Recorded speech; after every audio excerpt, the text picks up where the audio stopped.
অনেকেই এখনো মনে করেন যে স্পাইন সার্জারি মানেই সারা জীবনের পঙ্গুত্ব, কিন্তু এটা সম্পূর্ণ ভুল।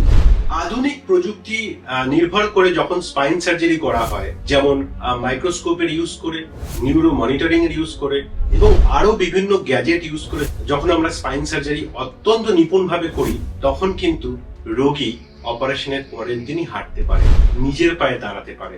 অনেক সময় অপারেশন না করাটাই রোগীর জন্য অত্যন্ত খারাপ পরিস্থিতির কারণ হয়ে দাঁড়ায়। যেমন যখন কোনো টিউমার রয়েছে স্পাইনে, সেটা যখন আপনার স্পাইনের নার্ভ গুলোকে চাপ দিচ্ছে, তখন আস্তে আস্তে আপনার দুটো পায়ের জোর কমে যাচ্ছে, পায়খানা প্রস্রাব ধরে রাখার কন্ট্রোল চলে যাচ্ছে এবং আরো এই ধরনের পার্মানেন্ট ডিসেবিলিটির দিকে আপনাকে ঠেলে দিচ্ছে।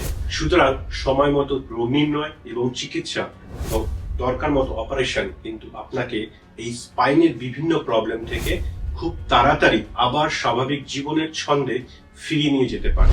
সুতরাং স্পাইন সার্জারি আপনার জীবনকে থামিয়ে দেয় না, বরং নতুন জীবনের দিকে আপনাকে নিয়ে যায়। এইরকম আরো স্পাইন রিলেটেড টিপস পেতে আমাকে ফলো করুন।